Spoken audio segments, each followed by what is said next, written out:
అనుకోని పరిస్థితుల్లో రెండో వారే ఎలిమినేట్ అయ్యి రావడం జరిగింది. Big boss season 8 contestant Shekhar Basha గారు ఈరోజు మనతో ఉన్నారు. 2 వారాల తర్వాత పాప ఇలా డెలివరీ అవుతుంది, ఇలా ఉన్నారని దగ్గరగా ఉన్నారని తెలుసు. కానీ యాక్సెప్ట్ చేయడానికి రీజన్ ఏంటి? దానివల్ల అయితే నేను రావడం కాదు. ఆదిత్య గారు మిమ్మల్ని మీ క్యారెక్టర్ మీద, మీ కామెడీ మీద, వీటి మీద స్టేట్మెంట్ పాస్ చేయడం జరిగింది. ఏది పొలిటికల్లీ కరెక్ట్, ఏది అవతల వాళ్ళు హర్ట్ కాకుండా ఉండాలని మాట్లాడుతున్నాం. అలా ఆలోచించి మాట్లాడడం వల్ల మీరు ఏమైనా ఇబ్బంది అయిందా బయటికి రావడానికి? అప్పుడు చెప్పాడు ఆది ఒక మాట, ఆదిత్య ఈ పాయిజన్ ఖచ్చితంగా మనం అందరం తాగాల్సిందే. అంటే బయట అంత మంచి వాయిస్ కదా, వై లోపల అంత కూల్గా కామ్? ఇలా ఆడాలి, ఇలా గట్టిగా అరవాలి, అరిస్తేనే జనాలు మనల్ని మెచ్చుకుంటారు. మణికంఠ గురించి మీరు ఏమనుకుంటున్నారు? బంధాలు అనుబంధాలు నాకేం లేవు, అది ఇది అని, మళ్ళీ నాకు మా ఆవిడ కావాలి, మన చాలా దారుణమైన ఫ్లాష్ బ్యాక్ చెప్పాడు. ఎవరు అడగలా, నాకు ఇలాంటి ఫ్లాష్ బ్యాక్ ఉంది కాబట్టి నన్ను నామినేట్ చేయకూడదు.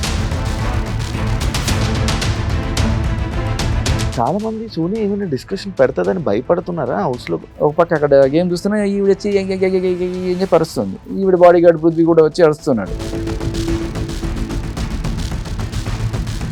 బిగ్ బాస్ గేమ్ అర్థమైంది. నెగిటివ్ అయినా పర్లేదు, నేను తిట్టుకున్నా పర్లేదు. ఇప్పుడు సోనియా ఉంది, నిజానికి ఓటింగ్ పెడితే ఫస్ట్ బయటకు వచ్చేది ఆవిడే. మన బిగ్ బాస్ లోనే ఉన్న కంటెస్టెంట్ మిత్ర శర్మ అండ్ హర్ష సాయి ఇష్యూ బయట ఇదవుతుంది. దానిపై మీ అభిప్రాయం ఏంటి? నువ్వు అమ్మాయి అనుకో, నేను నీ దగ్గర కొంత డబ్బులు తీసుకున్నాను, డబ్బులు తీసుకొని నీకు ఇవ్వలేదు అనుకున్నాను, డబ్బులు తీసుకొని ఇవ్వలేదని కేసు పెట్టు. రిలేషన్లో ఉన్న నాళ్ళు ఉండి సడన్గా ఏ గొడవైనా సరే ముందు వెళ్ళి రేప్ కేసు పెట్టు. ఫుల్ ఫేవర్ ఇస్తేనే నీకు ఉద్యోగం ఇస్తానో, లేకపోతే నీకు ఒక హీరోయిన్ చేస్తానప్పుడు చెప్పు తీసుకుంటే నువ్వు బయటికి రావాలి. 4-5 ఫోటోలు 4-5 చాట్లు ఉంటే చాలు, వెళ్ళేవాడి మీదనే రేప్ కేసు పెట్టచ్చు. ఇప్పుడు దీని మీద మీరు స్టాండ్ తీసుకొని మళ్ళీ ఫైట్ చేసే ఉందా? టై వస్తుందా? రాజధాని అయిపోయాడు, జాన్ మాస్టర్ అయిపోయాడు, ఇప్పుడు హర్ష సాయి వచ్చాడు, రేపు ఇంకోళ్ళు వస్తారు, వస్తూనే ఉంటారు. ఎంతమంది నేను మాట్లాడుతూ ఉంటాను చెప్పండి. హాయ్ హలో నమస్తే, నేను మీ anchor Shiva. Welcome to no filter with Shiva. ఈరోజు మన ముందు ఉన్న guest Bigg boss season 8 contestant Shekhar Basha గారు ఈరోజు మనతో ఉన్నారు. అనుకోని పరిస్థితుల్లో రెండో వారే ఎలిమినేట్ అయ్యి రావడం జరిగింది. అసలు మనము ఆయన్ని ఒక అంచనాల్లోనే పెట్టుకున్నాం మనం. అసలు అరే ఈయన ఎంటర్టైన్మెంట్లు కానీ లేకపోతే ఆయన మాట్లాడే విధానం కానీ ఇవన్నీ చూసి ఒక స్ట్రాంగ్ కంటెస్టెంట్ అని మనం అనుకున్నాం. టాప్ 5 వరకు కూడా అనుకున్నాం. కానీ అనుకోని పరిస్థితుల్లో బయటికి రావడం జరిగింది. అసలు ఇలా బయటికి రావడానికి గల కారణాలు ఏంటి, అసలు ఆ హౌస్లో ఏం జరుగుతున్నాయి, మనకు తెలియని విషయాలు తెలుసుకునే ప్రయత్నం అయితే భాషా గారితో మాట్లాడి తెలుసుకుందాం. హాయ్ అండి. హాయ్ బ్రో, ఎలా ఉన్నారు బ్రో? బాగున్నారా? శేఖర్ భాష, ఈ భాషకి ఏదో స్టోరీ ఉందంటే ఏంటి బ్రో అది? భాషకు ఉన్నంత ఫ్లాష్ బ్యాక్ అయితే కాదు, రేడియో కోసం పెట్టింది. ఫస్ట్ శేఖర్ దాదా అని ఉండింది రేడియో నేమ్, తర్వాత మెల్లగా మార్చాం, శేఖర్ భాష అని మార్చాం అనమాట. దాదా కన్నా భాష ఇంకా పెద్ద గొండ కదా అలా. యాక్చువల్లీ ఇది ఎందుకు వచ్చిందంటే, మీరు లోపలికి వెళ్ళంగానే మిమ్మల్ని చాలా మంది శేఖర్ భాష ముస్లిం అని అన్నారు. లైక్ అలాగా అసలు దానికి చాలా మందికి తెలియట్లేదు, కొంచెం కన్ఫ్యూజన్ అయితే ఉన్నది. దానికి ఏంటి భాష? జస్ట్ రేడియో కోసం పెట్టిన స్క్రీన్ నేమ్, ఒక నేమ్ శేఖర్ భాషగా. శేఖర్ ఫస్ట్ శేఖర్ మామ అని పిలిచేవాళ్ళు FM లో. తర్వాత అది శేఖర్ దాదా అయింది. స్టేషన్ మారిన తర్వాత శేఖర్ దాదా అనే పేరు మళ్ళీ క్యారీ ఫార్వర్డ్ చేయలేకపోయాం. అందుకని ఇంకా కొంచెం పవర్ఫుల్ గా ఏదన్నా భాష అంటే, శేఖర్లు 100 మంది ఉంటారు, గుంపులో పోయింది అయిపోకుండా ఒక స్టాండ్ అవుట్ ఉండాలి నేమ్ అనుకొని అలా. రజనీకాంత్ అంటే బాగా ఇష్టం. అదే ఒకసారి చెప్తూ 100 సార్లు చెప్పినట్టు ఏదో పెట్టారంట, అలా శేఖర్ భాష అని పెట్టాం. బిగ్ బాస్ కి మీకు వెళ్ళాలని చాలా ఇంట్రెస్ట్ ఉండేదంట, ఫస్ట్ నుంచి ఇంట్రెస్ట్ ఉండేదంట, నిజం అది? ఫస్ట్ నుంచి అంటే మేబీ అప్పుడప్పుడు చూసినప్పుడల్లా అబ్బా మనం కూడా ఉంటే బాగుండు కదా అనిపించేది. మనల్ని ఎందుకు పిలుస్తారు అనుకున్నా. కానీ అప్పుడప్పుడు ఆర్జేస్ పిలుస్తుంటే అరే మనం కూడా ఆర్జేలం కదా, మనం కనపడట్లేదా వీళ్ళకి అనుకునేవాడిని. సో ఫైనల్లీ మేరా నంబర్ ఆగా. ఇలా కనబడట్లేదు అనే ఏదైతే మాట వచ్చిందో, దానివల్లే ఈ రాస్తారు ఇష్యూలో మీరు ఎంటర్ అవ్వడం కానీ, లేకపోతే దాని గురించి ఏమైనా చేయడం జరిగిందా? ఇది ఒకటి ఉంది అనమాట. నేను చెప్పి అలసిపోయి క్వశ్చన్కి, బట్ మళ్ళీ చెప్తా. లాస్ట్ ఇయరే వచ్చింది, లాస్ట్ ఇయరే కనపడ్డా నేను వాళ్ళకి. వెళ్ళాము, ఇంటర్వ్యూ అయింది. కానీ కానీ జనాల్లోకి వెళ్ళడం అయితే మాత్రం రాస్తారు అదే నిషా. దానికి ఇవ్వ నువ్వేమైనా కాంట్రవర్సీ చేసి వెళ్ళావా? ఉమ్. నువ్వు బిగ్ బాస్కి వెళ్ళావు కదా, ఆ. నువ్వేం కాంట్రవర్సీ సృష్టించావు? నా ఇంటర్వ్యూలో కాంట్రవర్సీ. అంతే కదా. Yeah. చైతు వెళ్ళాడు, సూర్య వెళ్ళాడు, ఉమ్. ఇంక బోళ్ళ మంది వెళ్ళారు. అవును, చేసి అవును. వీళ్ళందరూ ఏదైనా కాంట్రవర్సీలు చేసి వెళ్ళారా? లేదు. మామూలుగా అర్జున్ పిలుస్తారు కదా, అవును, అవును. అదే కేటగిరీలో పిలిచారు. ఉమ్, ఉమ్. కాకపోతే ఇప్పుడు కొంచెం ఈ చర్చనీయాంశం అవడం వల్ల అందరూ ఓకే ఇలా అడుగుతున్నారు. మేబీ దీనివల్ల కూడా ఒక ఇంపాక్ట్ ఉండి ఉండొచ్చు వాళ్ళకి. ఉమ్, ఉమ్. కానీ దీనికోసం ఇదని అంత సీన్ లేదు కదా. ఆ. నువ్వు వెళ్ళాలనుకోని దీనికోసం ఏమైనా చేసావా? లేదు, బిగ్ బాస్ కోసం ఏమైనా తయారయ్యావా? లేదు, లేదు. మరి ఒక కంటెస్టెంటే ఉన్నాడు ఎదురుగా మనకి, ఆయనే సాక్ష్యం. ఎప్పుడు చేయడు ఇట్లాంటివన్నీ. యాక్చువల్లీ స్టేజ్ మీద మీరు ఉన్నప్పుడు కప్పు కొట్టుకొని వస్తానని చెప్పడం, లేకపోతే బయట అంత స్ట్రాంగ్గా వాయిస్ రేస్ చేయడం కానీ ఇవన్నీ చూసి యా శేఖర్ భాషల్లో అది ఫైట్ చేస్తారు, లోపల వాయిస్ రేస్ చేస్తారు అని అనుకున్నాం. కానీ లోపలికి వెళ్ళంగానే వీక్ అయిపోవడానికి గల కారణాలు ఏమైనా ఉన్నాయా? Protein powder. Protein powder Serious? Week కదా. అంటే మొత్తం 14 మందిలో ఏకైక వెజిటేరియన్ నేను. వెళ్లే ముందే నాకు ఇట్లా ఏదైనా అవుతుందేమో అని ముందుగా నేను వాళ్ళకి చెప్పా క్లియర్గా. సరే అలో చేశారు వాళ్ళు. బట్ ఆఫ్టర్ 1 వీక్ ఎవరో 4 వచ్చారు, ఇలాగే నల్ల షర్టు నల్ల ప్యాంట్ వేసుకొని అందరూ ప్రోటీన్ పౌడర్లు తీసుకెళ్ళిపోయారు, నాది కూడా తీసుకెళ్ళిపోయారు. మిగతా వాళ్ళు ఏదో రకంగా చికెన్లు మటన్లు ఎగ్గులు తిని సర్వైవ్ అవుతున్నారు. బట్ నాకు పోను కొంచెం మెల్లగా వీక్ అవుతున్నాను నేను. సెకండ్ వీక్లో కూడా లాస్ట్ 2 days కొంచెం డల్ అయ్యాను. మేబీ డల్ కూడా కాదు, అది కొంచెం ఎమోషనల్ ఫ్యాక్టర్ ఉండింది. కొడుకు పుడతాడు, అప్రహెన్షన్ ఉండింది, బాబుని చూడాలి, తెలియట్లేదు తను ఎట్లా ఉంది ఏంటి అనేది, అది ఎక్కువగా బ్రెయిన్ ఆక్యుపై చేసింది. మీకు ఆల్రెడీ తెలుసు కదా ఇలా 2 weeks ముందు ఇలా తెలుసు, కానీ ఏం జరుగుతుందో తెలియదు కదా, సేఫ్ గా ఉందా లేదా అనేది చాలా ఫస్ట్ క్వశ్చన్ వచ్చేది కదా. యాక్చువల్లీ అదేంటంటే 2 వారాల తర్వాత పాప ఇలా డెలివరీ అవుతుంది, ఇలా ఉన్నారని దగ్గరగా ఉన్నారని తెలుసు, కానీ యాక్సెప్ట్ చేయడానికి రీజన్ ఏంటి? నాకు వెళ్ళాలని లేదు ఈ టైంలో అంటే, లేదు నువ్వు వెళ్ళాలని మా ఆవిడే పంపించింది. సరే వెళ్ళు కప్పు కొట్టుకురా ఇవన్నీ చెప్పారు. సరే మరి అనుకున్నాను, వెళ్ళాను. వెళ్ళిన తర్వాత అయినా ఇప్పుడు ఒక రోజు అయింది, మనకి డేట్లు తెలియవు కదా. ఓకే ఇవాళ రేపు అలా 13, 14 తేదీలు వచ్చేటప్పటికి మేబీ ఇవాళ డెలివరీ అయి ఉంటుందా, ఏం జరుగుంటుంది ఏం తెలియట్లేదు, ఏం ఇన్ఫర్మేషన్ రావట్లేదు. ఏదైనా వస్తే బిగ్ బాస్ చెప్తారు కదా, ఆ మూడ్లో ఎక్కువ ఉండిపోయాను నేను. సో తర్వాత నాగార్జున గారు రావడం చెప్పడం ఇదంతా జరిగింది. బట్ ఆ 2 రోజులు మాత్రమే అలా కొంచెం నేను ఒక రకమైన మూడ్లో ఉన్నా, డల్గా. అండ్ దానివల్ల అయితే నేను రావడం కాదు, ఆ 2 రోజులు మినహాయిస్తే ఐ వాజ్ ఫుల్లీ యాక్టివ్. బోల్డ్నే అద్భుతమైన పంచులు జోకులు పోయినాయి, ర్యాంకులు అన్నీ ఆడుకున్నాం అన్నీ. అంటే ఒక త్రివిక్రమ్ మార్క్ స్టైల్ సెటైర్లు కూడా పడ్డాయి. ఆదిత్య ఆల్రెడీ ప్లాన్ చేసుకుని వెళ్ళారా ఇలా జోక్స్ వేయాలి? అవసరమే లేదు, అది న్యాచురల్ ఫ్లో వచ్చేస్తుంది. బట్ అయిన తర్వాత నాకు ఒక రియలైజేషన్ వస్తుంది సెకండ్ వీక్లో మెల్లమెల్లగా అవుతున్నప్పుడు. నాకు పొద్దున లేవగానే కొంచెం తల తిరగడం ఇవన్నీ కూడా అవుతుంది. I know because of lack of protein and food అని. సో ఎక్కువ రోజులు మనం ఇక్కడ యాక్టివ్గా ఉండలేము అనే విషయం నాకు అర్థమైంది. సో బెటర్ మంచిగానే రావడం. 2 weeks 2 week అయిపోకుండా 2 weeksలో వచ్చేది బెటర్ కదా. అయ్యో ప్రోటీన్ అడిగితే బిగ్ బాస్కి మీరు ప్రాబ్లం చెప్తే చేసేవాళ్ళు కదా ఏదన్నా? అడిగాను నేను. తర్వాత అభయ్ వచ్చిన తర్వాత అడిగాను, ఇప్పటికైనా ఇచ్చారా, మనం అన్ని పట్టుకెళ్ళిపోయారు కదా అంటే, లేదు ఇప్పటికీ ఇవ్వలేదు. బట్ ఒకవేళ అప్పుడు కూడా నేను ఏదో తమాయించుకొని ఉన్నా కూడా మీరు నన్ను తిట్టుకునే వాళ్ళే తప్ప ఆయన పాజిటివ్ నోట్ ఉండేది కదా, ఎందుకంటే డల్ అయిపోతూ ఉంటే. బాడీయే వీక్ అయిపోయిందండి అది. అదే లాస్ట్ 2 days కొంచెం డల్ అయిపోయింది. సోనియా గారితో మీరు స్టార్టింగ్ ఆరెంజ్ విషయాల్లో గొడవలు కానీ ఇవన్నీ చూస్తే కొంచెం డిస్కషన్స్ ఒక పర్ఫెక్ట్ టైమింగ్లో డిస్కషన్స్ పెడతారని అనుకున్నాను. బట్ నామినేషన్స్ టైంలో ఫస్ట్ వీక్ నామినేషన్ కానీ లేకపోతే ఈ 2వ వారం మీరు నామినేషన్లు ఫైటింగ్ కానీ డిస్కషన్ చేయకపోవడానికి గల కారణాలు ఏమైనా ఉన్నాయా వాళ్ళతో? డిస్కషన్ అంటే చాలా తక్కువ. మణికంఠని నామినేట్ చేశాను, చెప్పాను నువ్వు ఎక్కడో ఊరవతలు కూర్చుంటావు అన్నాడు. ఏదో చెప్పాడు, నువ్వు అట్లా అనుకుంటున్నావు, నేను అట్లా అనుకుంటున్నాను, నేను ఎట్లా అనుకున్నాను, నా మనసులో ఏముంది నువ్వు ఎందుకు చెప్తావు, నా మనసులో ఏమైనా ఉంటే నేను చెప్తాను. That was a good discussion నాకు తెలిసి. మణికంఠ అండ్ తర్వాత ఎవరు నామినేట్ చేశాను, బేబక్కకి చెప్పా ఇట్లా, అసలే తిండికి లేక ఏడుస్తున్నాను నేను, 2-3 రోజుల క్రితం మిగిలిపోయిన నాన్లు కూడా నేను కాల్చుకొని తింటుంటే స్టవ్ పాడైపోతుంది, ఇలా అని చెప్పి అదే బేబక్కి మీకు అంత మంచి రిలేషన్ ఉంది. బేబక్కి ఐ లవ్ యూ చెప్పారు. బేబక్క మీరు జోకులు వేసుకున్నారు. అంత ఫన్నీగా ఉండేవాళ్ళు. సడన్ గా నామినేషన్ ఆమె రీజన్. మీరు ఫస్ట్ ఐ లవ్ యూ చెప్పారంటే అదేదో జోక్ గా చెప్పారు, అదేదో సీరియస్ గా అనుకుంటారు జనాలు. అన్నిటికన్నా best view ఏదంటే I love you. మీరు దాని తర్వాత ఇంకా తమ్నైల్ వేరే రకంగా వస్తుంది తర్వాత. సరే అది జస్ట్ అంటే దానికన్నా ముందు బేబక్క కూడా అంది నామినేషన్ లోకి వెళ్తేనే మనం లైమ్ లైట్ లో ఉంటాము అన్నట్టుగా ఒక చిన్న హింట్ ఇచ్చింది బేబక్క. కావాలంటే నామినేట్ చేసుకోని. సో అలా బేబక్క నామినేట్ చేశారు. ఎవరు నామినేట్ చేయాలి ఫస్ట్ వీక్ లో? అందరూ మంచిగానే ఉన్నారు నాతోటి. యాక్చువల్గా సోనియాని చేసి ఉండాల్సింది, బెటర్ ఉండేది. బట్ బేబక్క ఒక చిన్న హింట్ ఇస్తే మేబీ అనుకున్నా. నామినేషన్లో ఓట్లు ఎన్ని వస్తాయి చూసుకోవాలి. బేబక్క మీతో అనడం జరిగింది. బేబక్కని అడగండి ఒకసారి ఎప్పుడైనా. ఆదిత్య ఓం గారు మిమ్మల్ని మీ క్యారెక్టర్ మీద, మీ కామెడీ మీద, వీటి మీద ఆయన మిమ్మల్ని ఒక స్టేట్మెంట్ పాస్ చేయడం జరిగింది. దాని మీద మీరు రియాక్ట్ అవ్వడం కూడా జరిగింది కదా. యా, ఒకానొక టైంలో మీరు వేస్తున్న జోకులు జనాలకు కూడా అలాగే అనిపించింది అనమాట. ఫస్ట్ వీక్లోని ఏంటి జోకులు, ఏంటి ఇది ఏంటి అని బయట జనాలకి స్టార్టింగ్ లో ఏంటి అసలు శేఖర్ భాష ఏంటి అనే ఇది స్టేజ్కి వచ్చింది.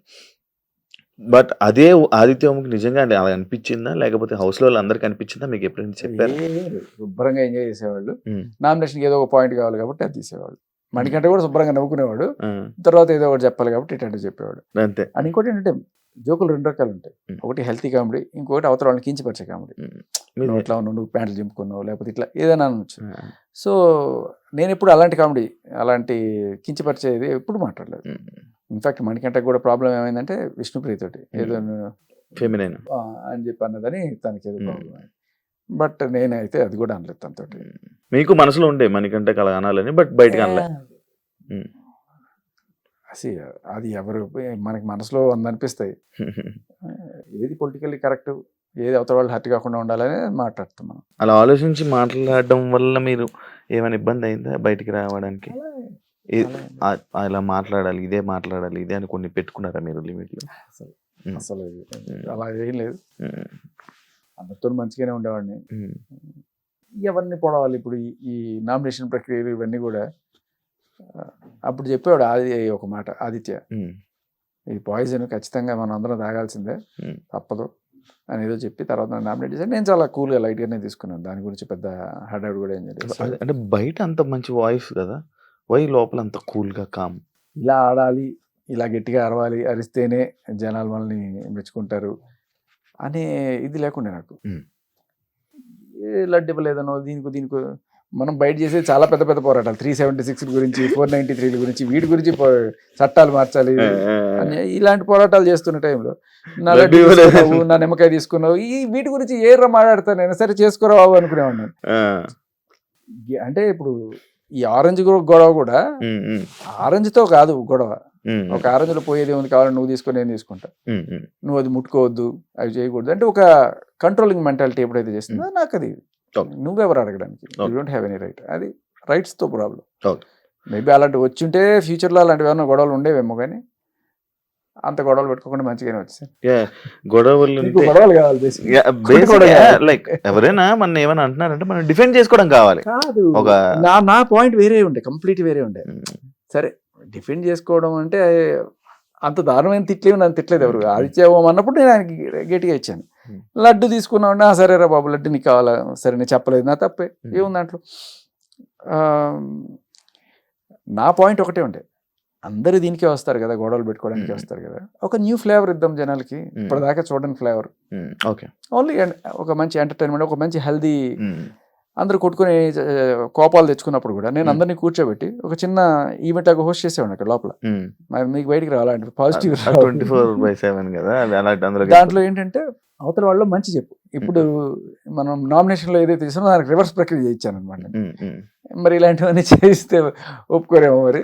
బట్ ఏంటంటే ఒక హౌస్లో అందరం కలిసి ఉన్నప్పుడు ఏదో రకంగా గొడవల్లోకి ప్రేరేపించే కార్యక్రమం అది నామినేషన్స్. బట్ తర్వాత అందరం కూడా కలిసి హ్యాపీగా ఒకరి మీద ఒకరు మంచి ఒపీనియన్ ఉండాలంటే వాళ్ళు నీకు నచ్చింది ఏంటో చెప్పు. అని చెప్పి ప్రతి ఒక్కళ్ళు మిగతా వాళ్ళందరి గురించి చెప్పేవాడు అనమాట. చాలాసార్లు ఖాళీగా ఉండేవాళ్ళు, ఏం చేయాలో తెలియక ఇలాంటి మంచి మంచి ఇవి చేయించేవాడు. సో మోర్ దెన్ ఎంత కొట్టుకోవడానికి, లవ్ ట్రాక్లు నడపడానికి, ఓదార్పు యాత్రలు చేయడానికి బోల్డ్ మంది ఉన్నారు. ప్రతి సంవత్సరం జరిగేది అదే. ఏదైనా ఒక డిఫరెంట్గా ఇద్దాం కదా అనేదే నా పాయింట్. అందుకే మీకు వర్కౌట్ అవ్వలేదు. వర్కౌట్ ఎందుకు అవ్వలేదంటే నేను వచ్చేసే బయటికి కాబట్టి మీకు అనిపించలే. వర్కౌట్ అయింది కాబట్టి ఇన్ని మీమ్లు, ఇన్ని ఫ్యాన్ పేజీలు వచ్చినాయి వాళ్ళు. అది కొన్ని విషయాల్లో అది ఓకే. అది మీరు ఇందాక ఇంకొక చిన్న ఎగ్జాంపుల్ కూడా చెప్తా. ఎట్లా ఉండేదంటే మరి కెమెరా కోసం కొట్టుకుంటారో లేకపోతే పాయింట్ కోసం కొట్టుకుంటారో ఏదో కొట్టుకుని ఉంటారు అప్పుడప్పుడు ఇద్దరు కొట్టుకుంటున్నప్పుడు ఇద్దరు అమ్మాయిలు కొట్టుకుంటున్నప్పుడు నేను మధ్యలో వెళ్ళా. ఇద్దరు అమ్మాయిలకి ఏమని చెప్పారు? ఆడదానికి ఆడదే శత్రువు అంటారు, అట్లా కొట్టుకుంటున్నారు మీరు, ఎందుకు ఆడదానికి ఆడదే శత్రువు అంటారు మీకు తెలుసా అని ఇద్దరిని ఆపి అడిగా. ఎందుకు అన్నారు వాళ్ళు గొడవ ఆపేసి. అంటే రామాయణం గుర్తుందా మీకు అంటే, సీత బంగారు జింక కావాలి అని అడుగుతుంది. అప్పుడు రాముడు వెళ్తాడు. అందుకని ఆవిడ తర్వాత లంకకు పోవాల్సి వచ్చిన పరిస్థితి. ఒకవేళ ఆవిడ ఆ జింక గురించి అడగకుండా ఉండుంటే ఆవిడకి ఇంత గోలే ఉండేది కాదు. అదే కదా ట్రిగర్ పాయింట్. అసలు ఆవిడ జింకను అడగకపోతే రాముడే పోయేవాడు కాదు, ఆవిడని రావణాసుడు ఎత్తుకెళ్ళేవాడు కూడా. రామాయణం ఉండేది, ఆవిడ హ్యాపీగా ఉండేది. సో ఇక్కడ మనకు అర్థమైందంటే ఒక లేడీ జింక, ఒక లేడీకి స్త్రీకి, ఒక లేడీ ఇంకో లేడీకి శత్రువు. వాళ్ళు ఒకసారి అని ఒక ఆవిడ ఇటు ఒక ఆవిడ ఇటు వెళ్ళిపోయారు. సో బేసికల్లీ గొడవలు పెట్టుకోవడమే కాదు, గొడవలు ఆపడం అనేది నా ఇదనమాట. సో ఇలా ఉండేది సరదాగా. 100 మంది ఇదే చేస్తున్నప్పుడు మనం కూడా అదే చేయడం ఎందుకు అనేది నా పాయింట్. మీరు ఇందాక అన్న ఇదిలో బయట పెద్ద వాటిల్లో ఫైట్ చేస్తున్నారు. మీరు ఈ పాటికే మీరు చూసి ఉంటారు ఈ సిచ్యువేషన్ని. లైక్ మన బిగ్ బాస్లోనే ఉన్న కంటెస్టెంట్ మిత్ర శర్మ అండ్ మన హర్ష సాయి ఇష్యూ బయట ఇదవుతుంది. దానిపై మీ అభిప్రాయం ఏంటి? దాని మీదే కాదు, అంతకుముందు ఇప్పుడు జానీ మాస్టర్ది కానీ ఇలా చాలా ఇవన్నీ అవుతున్నాయి. సో ఇవన్నీ కూడా ఏమైందంటే, ఇప్పుడు ఒక లేడీస్ అనేవాళ్ళు కొంత ఫిజికల్గా వీక్ లేకపోతే కొంత ఫైనాన్షియల్గా కొంత వీక్ ఉండడం అనేది గమనించి ప్రభుత్వాలు కొన్ని చట్టాలు చేసే వాళ్ళ కోసం. అవి సద్వినియోగం అవుతున్నాయా దుర్వినియోగం అవుతున్నాయా అనేది డౌట్ వస్తూ ఉంటుంది ఇట్లాంటివి చూసినప్పుడు. వరుస పెట్టి మనం చూస్తున్నాం, పెట్టే కేసులు కూడా రేప్ కేసులు పెట్టేస్తున్నారు డైరెక్ట్ రేప్ కేసు. ఇప్పుడు కలకత్తాలో జరిగింది రేపు అనేది అందరం బల్లగుద్ది ముక్తఖండంతో ఎవ్వడు కూడా దాన్ని కాదు, ఖచ్చితంగా అటువంటి వాడికి శిక్ష పడాలని అందరూ వాదించారు. మరి వీళ్ళు పెట్టిన ఈ కేసుల గురించి ఎందుకు అందరూ ముందుకు వచ్చి అలా వాదించట్లేదు అంటే జనాల దృష్టిలో అది రేప్ కాదా? ఎందుకంటే ఏమనుకుంటున్నారు, 3-4 ఏళ్ళు, ఒక 5 ఏళ్ళు, ఒక్కొక్కళ్ళు ఒక్కొక్క డిఫరెంట్ పీరియడ్ అనుకోండి, కలిసి రిలేషన్లో ఉండి ఏదో ఒక గొడవ వస్తుంది. అది డబ్బు కాడ రావచ్చు, ఒక మాట దగ్గర రావచ్చు, లేకపోతే ఈ వేరే అమ్మాయిని చూసాడనో లేకపోతే ఆ అమ్మాయి వేరే వాళ్ళతో ఉందనో ఏదో గొడవ రావచ్చు. ఈ గొడవకి మగవాళ్ళు ఏదైనా సరే వెళ్ళి, లేదు నన్ను ఆ అమ్మాయి అన్యాయం చేస్తుంది, లేకపోతే నన్ను ఆ అమ్మాయి పెళ్లి చేసుకుంటానని చెప్పి మోసం చేసింది అని చెప్పి వెళ్ళి ఎక్కడ నువ్వు కేసులు పెట్టడానికి నీకు ఏ రకమైన స్కోప్ లేదు చట్టపరంగా. బట్ ఆడవాళ్ళకి ఆ వెసులు పట్టించారు. ఇదే నా ప్రాబ్లం.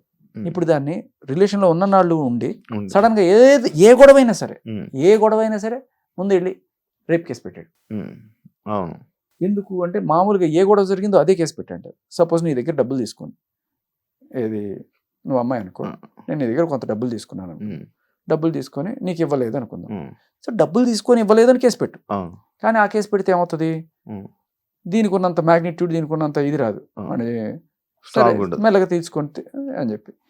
బట్ అది కాకుండా రేప్ కేసాడని పెడితే అంటే అమ్మా 10 ఏళ్ళు నా రేపిస్ట్గా చూస్తుంది సమాజం అని చెప్పి వాడు కాలు బేరానికి వచ్చినప్పుడు సరే నా డబ్బులు నాకు ఇచ్చేసి, అంటే ఆవిడ ఇచ్చినా ఇవ్వకపోయినా ఏ గొడవైనా సరే సెటిల్ చేసుకోవడానికి ఇలా ఒక తప్పుడు సెక్షన్ వాడుతున్నారా అనేదే నా డౌట్. సో దీనికి సంబంధించిన కీలకమైన సాక్ష్యాలు ఇవన్నీ కూడా మనం త్వరలోనే తీసుకొద్దాం. బట్ ఈలోపు మాత్రం నేను ఫస్ట్ చూస్తున్న ఇన్ఫర్మేషన్ ప్రకారం ఎక్కడో మిస్యూజ్ జరుగుతుంది ఆ సెక్షన్స్ అని ఒక చిన్న డౌట్ అయితే నాకు వస్తుంది. ఎందుకంటే వాళ్ళందరూ కలిసి ఉన్నారు, హ్యాపీగా ఒకరి గురించి ఒకరు మాట్లాడుకున్నారు. జానీ మాస్టర్ విషయంలో కూడా అంతా మాట్లాడుకుని అంతా బాగానే ఉండి ఒక రోజున ఆవిడకి అవకాశాలు రాకుండా ఆపుండొచ్చు, లేకపోతే ఆవిడ ఏదైనా వేరే వాళ్ళతో మూవ్ అవుతున్నావు అని చెప్పి ఆయన కోపంగా అరిచారు, ఇలాంటివి ఏదో ఉంటే అదే రిపెట్టు. దానికి రేప్కి సంబంధం ఏంటి? ఇన్నాళ్ళు కలిశారు, తిరిగారు, అన్ని హాయిగా ఉండి టక్కుమని ఒక రోజున ఏదో గొడవ వస్తే దానికి రేప్ కేసు. సో అది నాకు అలా అనిపిస్తుంది, చాలా మందికి కూడా అదే అనిపిస్తుంది. తప్పులు వాళ్ళు చేశారు వీళ్ళు చేశారు అనేది పాయింట్ కాదు. తప్పు అంటే ఏంటి, వాళ్ళ ఉద్దేశంలో సంసారం చేయడం తప్పు అనేది చాలా మంది కామెంట్లు పెడుతుంటారు. జానీ మాస్టర్ చేసుంటాడు, లేకపోతే హర్ష సాయి చేసుంటాడు. కన్సెన్షువల్గా జరిగేది తప్పు కాదు, కానీ ఉన్ననాళ్ళు కన్సెన్షువల్గా అంటే ఒప్పుకోగా అమ్మాయి అబ్బాయి ఒప్పుకొని ప్రేమగానే ఉండి సడన్గా ఒక రోజున రేపు, ఇదే ప్రాబ్లం. ఇది మెల్లగా ఒక ట్రెండ్ అయిపోయి చక్కగా ఒక ఇండస్ట్రీగా మారి హాయిగా మనం ఏదో 4-5 ఫోటోలు 4-5 చాట్లు ఉంటే చాలు, వెళ్ళేవాడి మీదైనా రేప్ కేసు పెట్టచ్చు. ఎఫ్ఐఆర్ చేస్తే కానీ బేసికలీ ఆఫీసర్కి ఇన్వెస్టిగేషన్ చేస్తే అధికారం రాదు. అలా నువ్వు వెళ్ళి ఒక అమ్మాయి నన్ను ఇట్లా ఎక్స్ట్రాక్షన్ చేస్తుంది, అమ్మాయిలు ఎలా చేస్తారు రివర్స్లో, నువ్వు ఒకవేళ వెళ్ళి కేసు పెట్టాలనుకుంటే నన్ను ఎంతో డబ్బులు అడుగుతుంది అమ్మాయి, ఇవ్వకపోతే నా మీద కేసు పెడతానంటుంది. సార్ ఇదిగో అని చెప్పి నువ్వు కేసు పెడతానంటే పట్టించుకోరు. అమ్మాయి మీద కేసు అంటే మేము లీగల్ ఒపీనియన్ తీసుకోవాలి, అది తీసుకోవాలి, ఇది తీసుకోవాలి. అదే అమ్మాయి వెళ్ళి కేసు పెడితే ఇమీడియట్గా తీసుకోవాలి. అంటే ఇందులో 2 రకాల కోణాలు ఉన్నాయి. ఒకటి, ఒక రకమైన పోలీస్ ఆఫీసర్లు అంటే లంచాలకి అలవాటు పడ్డవాళ్ళు ఏంటంటే, ఓకే ఈ అమ్మాయి కేసు ఉంది, అవతల పక్క బిగ్ ఫిష్ ఉంది, సో వాడిని ఏదో ఒకటి భయపెట్టి ఎంతో కొంత 30 లక్షలు 50 లక్షలు ఎంతో ఇస్తే నేను కేసు లేకుండా చేస్తాను, లేకపోతే ఏదో ఒకటి చేస్తాను అనే ఒక బేరాలు పెట్టచ్చు. ఆ అమ్మాయికి ఎంతో కొంత ఇప్పించి ఈయన కూడా ఎంతో కొంత తీసుకునే ఆ టైపు. ఇంకొకటి భయపడేవాళ్ళు. సో అమ్మాయి కేసు పెడతామని వచ్చినప్పుడు కేసు పెట్టకపోతే పై ఆఫీసర్లకి చేస్తాను, లేకపోతే కోర్టుకి వెళ్తాను, లేకపోతే ఇంకోటి అన్నప్పుడు కొన్ని ఉన్నాయి లోపల డిపార్ట్మెంట్లో. నువ్వు పెట్టకపోతే నీ మీద కూడా కేసు అవుతుంది. ఒక పోలీస్ ఆఫీసరు ఒక అమ్మాయి వచ్చి కేసు పెట్టినప్పుడు నువ్వు పెట్టకపోతే నీ మీద కూడా కేసు అవుతుంది అనే టైపు. సో ఎంతో కొంత ప్రైమా ఫేసి ఉంది అని చెప్పి వాళ్ళు భావిస్తే పెట్టాల్సిన సిచ్యువేషన్ తీసుకొచ్చారు. ఓవర్ పీరియడ్ ఆఫ్ టైం మన చట్టాలు లేకపోతే మన పోలీస్ సిస్టమ్లు ఇలా మారుకుంటే ఈ రోజున ఈ దశలో ఉన్నాయంటే కారణం ఇది. సో ఈ 2 కాజులో ఏదైనా అవ్వచ్చు, బట్ జరిగే అన్యాయం మాత్రం అంటే ఒక ఎఫ్ఐఆర్ పెట్టేసి అయిపోయింది అని చెప్పి వాళ్ళ చేతులు దొరుకుకోవడం కాదు. మీడియాలో తర్వాత ఇప్పుడు హర్ష సాయికి చెడ్డ పేరు రావడం, బద్నాం అవ్వడం, డిఫేమ్ అవ్వడం, ఇవన్నీ కూడా జరుగుతాయి కదా. తర్వాత ఇంటర్వ్యూలో ఎవరు తమ్నైల్ వాళ్ళు పెట్టుకుంటారు, ఎవరు ఇష్టం వచ్చినట్టు వాళ్ళు రాసుకుంటుంటాడు, ఎవరు ఇష్టం వచ్చినట్టు వాడు కామెంట్ చేసుకుంటుంటాడు. అంటే ఒక మగాడి జీవితం కుక్కతో సమానమా, వాడికి ఏ రకమైన ప్రొటెక్షన్ లేదా అనేది నా పాయింట్. సో అతను కూడా ఏవో సాక్ష్యాలు బయట పెడుతున్నాడు. చూస్తే మనకేం అర్థమవుతుంది, వాళ్ళిద్దరికి ఉన్ననాళ్ళు కలిసి. అండ్ ఇంకొకటి కూడా నాకు తెలిసింది, ఆ అమ్మాయి ఇతనికన్నా చాలా పెద్ద అమ్మాయి. ఉన్ననాళ్ళు ఉండి సడన్ గా ఒక రోజున ఏదో వస్తుంది, ఆయన ఏదో సినిమా తీస్తున్నాడు, దానికి సంబంధించిన ఫైనాన్స్ ఏదో పెట్టుంటారు, ఏదో అది ఏదో మనకు తెలుస్తుంది రేపు. బట్ ఏదేమైనా ఈ అబ్బాయి ఇది తప్పు అంటే కొట్టాడో తిట్టాడో లేకపోతే డబ్బులు తీసుకొని ఇవ్వలేదు, ఏదైనా కావచ్చు, ఏదైతే అదే పెట్టాలి తప్ప రేప్ కేసు పెట్టి సెటిల్ చేసుకోవడం అనేది చాలా చాలా దారుణమైన విషయం. ఇప్పుడు దీని మీద మీరు స్టాండ్ తీసుకొని మళ్ళీ ఫైట్ చేసేది ఉందా, టై వస్తుందా? ఇప్పుడు లైక్ జానీ మాస్టర్ ఇష్యూలో కానీ లేకపోతే హర్ష సాయి దాంట్లో కానీ నేను తీసుకుంటానండి, నేను తీసుకుంటూనో లేకపోతే నేను ఏదో 4 మాటలు చెప్తాను. ఇప్పుడు రాజతరుణ్ అయిపోయాడు, జానీ మాస్టర్ అయిపోయాడు, ఇప్పుడు హర్ష సాయి వచ్చాడు, రేపు ఇంకోటి వస్తూనే ఉంటారు. ఎంతమంది నేను మాట్లాడుతూ ఉంటాను చెప్పండి. మన చట్టాలు మారినంత కాలం, మన పోలీస్ సిస్టమ్ మారినంత కాలం ఇలాంటివి జరుగుతాయి. రేపు మీ గురించి కూడా ఎవరో పెట్టచ్చు, నా గురించి కూడా పెట్టచ్చు, మన కెమెరా గురించి కూడా పెట్టచ్చు. మగాడైతే చాలు, ఏదో కొంచెం చనువు ఉంటే చాలు. ఇది పరిస్థితి ఎలా అయిపోతుందంటే బ్రదర్, 2 సెక్షన్లు కొత్తగా వచ్చినాయి, బిఎన్ఎస్ 68, 69. ఒకటి పెళ్ళైన వాళ్ళకి సంబంధించి, ఇంకొకటి ఈ పెళ్లి చేసుకుంటా అని చెప్పి చేసే మోసం గురించి. వీటిలో ఒక రిలేషన్లో ఉండి అంటే భార్యాభర్తలు 10 ఏళ్ళు కావచ్చు, 15 ఏళ్ళు కావచ్చు, శుభ్రం కాపురం చేసుకుని ఏదో ఒక రోజున ఆ అమ్మాయి నాకు ఇష్టం లేకుండా వీడు నన్ను బలవంతంగా రమ్మంటున్నాడు అని చెప్పి పెళ్లి కేసు పెట్టచ్చు. 5 ఏళ్ళ నుంచి 10 ఏళ్ళు జైలు శిక్ష దానికి. అదే కదా, సంసారం చేయడం కూడా తప్పు. సంసారం చేయడం కూడా కాదు, సంసారానికి రమ్మని చెప్పి కాపురం చేద్దాం దా అని భర్త అడగడం కూడా, అంటే seducing his own wife is also 5 to 10 years imprisonment. Section 68 of BNS. ఎంతమందికి తెలిసింది? రీసెంట్ గా వచ్చింది. అవును, నాకు తెలియదు. అంటే పాపులేషన్ కంట్రోల్ చేయడానికి ఇట్లాంటి సెక్షన్ పట్టుకొస్తున్నారా అని డౌట్ కూడా వచ్చింది. మరి ఇన్ని జరుగుతున్నాయి కదా అబ్బాయిలకి ఇన్ని సెక్షన్లు లేకపోతే ఇవన్నీ వచ్చి ఇది పక్కన పెట్టండి. నెక్స్ట్ ఇంకోటి చెప్తాను. ఉమ్. అంటే దీనివల్ల అరే పెళ్లి చేసుకోవడమే పాపం మగాడు అనే స్టేజ్లో ఉన్నాడు ఇవాళ. నేను చెప్తున్నాను కదా, నిజంగా ఆవిడ దయ నీ బతుకు. ఆ, నువ్వు పెళ్లి చేసుకున్నావు అంటే ఒకవేళ ఆవిడ నిజంగా మంచిది కాదు అంటే చచ్చావే నువ్వు. ఉమ్, ఇంకా నీకు వేరే ఆప్షన్ లేదు. కుక్క బతుకు బతకాలి జీవితకాలం. దీనికన్నా పెళ్లి చేసుకోకుండా ఉండడం చాలా 100 మేలు. రెట్లు బెటర్. ఆ, ఆ, రేపు ఫ్యూచర్లో ఈ ఎడ్యుకేషన్ అందరికీ వస్తే, ఈ బిఎన్ఎస్ 68 అండ్ 69 సెక్షన్స్ గురించి ప్రతి ఒక్క మగాడికి తెలిస్తే ఫస్ట్ వాడు అనుకునేది ఇంకా జీవితంలో నేను పెళ్లి చేసుకోకూడదు. Hmm. దీనివల్ల ఎవరికి అడ్వాంటేజ్? మన భారతదేశ పాపులేషన్ తగ్గుతుంది. అవును, మంచిదే కదా, సూపర్ సెక్షన్ కదా. Hmm. ఇక ఇంకొకటి దానివల్ల పెట్టారంటారు. అలాగే ఉంది, లేకపోతే అది ఏంటది. ఆ, ఇది పక్కన పెడితే ఇంకొకటి, ఒక ఆర్గనైజేషన్లో ఆర్ఎల్స్ నువ్వు ఇచ్చే పొజిషన్లో ఉండి అమ్మాయి తీసుకునే పొజిషన్లో ఉంటే, అంటే నువ్వు ఇప్పుడు యాంకర్, నీ దగ్గర ఒక అసిస్టెంట్ యాంకరు, లేకపోతే నీ దగ్గర ఒక ట్రైనీగా చేరింది ఒక అమ్మాయి అనుకుంటే, సో నీతో కలిసి 4-5 ఫోటోలు తీసుకొని, లేదు 2-3 కాల్ రికార్డ్స్ ఏదో ఉండి 2-3 పార్టీలకి వెళ్ళి ఈ ఫోటోలు ఇవ్వచ్చు అనుకో ఉన్నాయి ఎస్టాబ్లిష్ చేసుకొని, సార్ ఇతను నిన్ను మంచి యాంకరింగ్ చేస్తా అన్నాడు, ఓకే ఇప్పుడు చేయట్లేదు, నన్ను వాడుకున్నాడు అని చెప్పి వెళ్ళి కేసు పెడితే కోర్టు డిసైడ్ చేయడానికి 10-5 ఏళ్ళు పడుతుంది అనుకుందాం. కానీ ఈ లోపల నీ మీద ఎఫ్ఐఆర్ అయిపోతుంది, నా పరువు ఇది పోతుంది. సో ఇప్పుడు ఏమవుతుంది, ఎవరన్నా సరే ఒక ఆఫీస్లో ఒక లేడీని తీసుకుందాం, ఒక బాసు, ఓకే సరే ఒక టాలెంటెడ్ లేడీ ఉంది, ఆవిడ ఇంటర్వ్యూలు అంతా బాగానే ఉంది, తీసుకుందాం అనుకున్నా కూడా రేపు ఫ్యూచర్లో ఈఎంఐ వచ్చి మళ్ళీ కేసు పెడితే తీసుకున్న వరకు ఒక రకం, తీసుకున్న తర్వాత నేను బాసు కాదు ఆవిడ బాసు అవుతుంది. నేను చెప్పింది చేయలేకపోతే నేను వెళ్ళి నీ మీద చట్టం హెరాస్మెంట్ కేసు పెడతా, లేకపోతే ఇది కొంతవరకు దక్కించుకుంటే సాక్ష్యాలు చాలు, ఇంకా నువ్వు జీవితం అంతా కాళ్ళ కింద పడాల్సింది.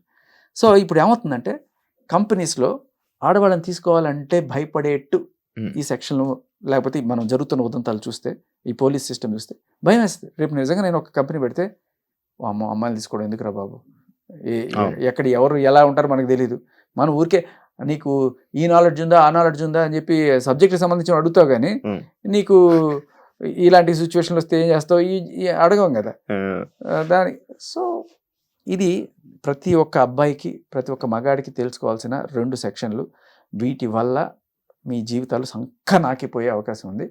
సో నిజంగా మీకు ఆ అమ్మాయి జెన్యూన్, ఆ అమ్మాయి అంటే మీరు మంచివాళ్ళు అయ్యండి, ఆ అమ్మాయి మంచిది, ఫ్యూచర్లో ఈ పోలీస్ సిస్టమ్ని వీటిని అడ్వాంటేజ్గా తీసుకొని నా బతుకు కాలు రాసేయదు అని మీకు పక్కా 100% నమ్మకం ఉంటే తప్ప మీరు తీసుకోకండి. కొంచెం డౌట్ ఉన్నా కూడా అలాంటి వాళ్ళని తీసుకోవడం వల్ల మీ జీవితం తల్లకిందులైపోయి ఆవిడ కాళ్ళ కింద మీ పేక ఉంటుంది, మొగుడైనా బాస్ అయినా.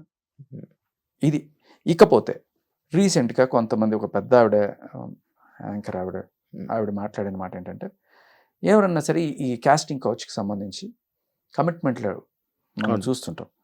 సో నేను హీరోయిన్ చేస్తాను, ఆర్ఎల్స్ నీకు ఏదో మంచి కొరియోగ్రాఫర్ని చేస్తాను, నీకు ఆ సినిమాకి ఆఫర్ ఇప్పిస్తాను, ఇలా అని చెప్పి తనని వాడుకున్న తర్వాత, అంటే ఆ ఫేవర్ అడిగి, సెక్షువల్ ఫేవర్ అడిగి వాళ్ళతో అలా స్పెండ్ చేసిన తర్వాత కనుక అది ఇవ్వకపోతే ఆవిడ వెళ్ళి కేసు పెట్టచ్చు. అంటే ఇక్కడ అప్పుడు కూడా ఆవిడకి అన్యాయం జరిగినట్టే. బాధితురాలు ఆవిడ, బాధితురాలుగానే చూడాలట ఆవిడని. ఇప్పుడు నేను అడుగుతా, 2 అమ్మాయిలు ఉన్నారు, ఇంటర్వ్యూకి వచ్చారు, ఇద్దరు ఈక్వల్లీ టాలెంటెడ్, లేకపోతే ఒక అమ్మాయి మోర్ టాలెంటెడ్, కానీ ఆ అమ్మాయి she's not willing to do any favours for you. అంటే నువ్వు కాస్టింగ్ కోచ్ కానీ అడిగితే ఆవిడ ససేమ్రా నాకు ఇష్టం లేదు అని చెప్పేసింది. But ఈవిడికన్నా అందగతే, ఈవిడికన్నా talented. 2 ఆవిడ కొంచెం తక్కువైనా కూడా, సర్లేదు సార్ మీరు నాకు మంచి ఆపర్చునిటీ ఇస్తా అన్నారు కదా, మీరు ఎలా అంటే అలా అని చెప్పు. సో ఇక్కడ మోర్ డిజర్వింగ్ క్యాండిడేట్ ఈ అమ్మాయి లొంగిపోవడమో, లేకపోతే ఆ అమ్మాయి ఆశ వల్ల, ఆ అమ్మాయి డిజర్వింగ్ కాకపోవడం వల్ల ఒక న్యాయానికి అన్యాయం జరుగుతుంది. నిజానికి ఎవరు ఉండాలి? ఆ డిజర్వింగ్ క్యాండిడేట్ ఆ పొజిషన్లో ఉండాలి. కానీ ఎప్పుడైతే ఈ అమ్మాయి నేను వేరే ఆఫర్ చేస్తాను, మీకు మీరు అడిగింది నేను ఆఫర్ చేస్తాను అని చెప్పి ఎప్పుడైతే ముందుకు వస్తుందో వాళ్ళ జీవితం అన్యాయం అయిపోదా? ఆ అమ్మాయే కాదు, ఇలా 10 మంది వెళ్ళాము ఒక ఇంటర్వ్యూకి, 9 మంది అబ్బాయిలు ఉన్నారు, అందరూ మంచి టాలెంటెడ్ ముత్యాలు. అందులో ఒక అమ్మాయి ఆ అమ్మాయి అంత టాలెంట్ లేకపోయినా, అమ్మాయి ఏదో అందంగా ఉందనో, లేకపోతే ఆయన ఏదో రకంగా సెడ్యూస్ చేసినో, లేకపోతే ఆయనకి ఏదో ఫేవర్స్ చేస్తానో చెప్పి ఆయన ఏం చేస్తాడు, ఒకవేళ కనుక ఆయన okay he wants to take the offer, ఇంతమంది డిజర్వింగ్ క్యాండిడేట్స్ని పక్కన పెట్టి ఒకవేళ అన్డిజర్వింగ్ అయినా సరే ఈవిడ్ని తీసుకుంటాడు, నెత్తినెక్కించుకుంటాడు. తర్వాత ఆవిడ తొక్కుతుంది, అది వేరే విషయం. బట్ ఇది లీగలైజ్ చేశారు. ఇప్పుడు ఇలాంటి పని చేయడం తప్పు అని చెప్పాలి కదా మనం సమాజంలో. వాడు ఒకవేళ అడిగాడు సెక్షువల్ ఫేవర్ ఇస్తేనే నీకు ఉద్యోగం ఇస్తానో, లేకపోతే నీకు ఒక హీరోయిన్ చేస్తానప్పుడు చెప్పు తీసుకొట్టి నువ్వు బయటికి రావాలి. లేదు నేను లొంగిపోయానంటే పర్వాలేదు ఈ అమ్మాయి విక్టిము అని చెప్పే కార్డు ఎప్పుడైతే మీరు చూస్తున్నారో, ఆవిడకి విక్టిమా కాదని పక్కన పెడితే ఆవిడతో పాటు ఎవరైతే ఇంటర్వ్యూకి వచ్చారో ఆ పోస్ట్ కంటెంట్కి వచ్చారో వాళ్ళందరికీ మీరు అన్యాయం చేస్తున్నట్టు. అది ఆ అమ్మాయిది కూడా తప్పు ఉంది. ఇది రైట్ అని ఎవరు చెప్తున్నారు మీరు? తప్పు అని చెప్పాలి ఫస్ట్ మనం. ఇది తప్పు అని చెప్పాలి.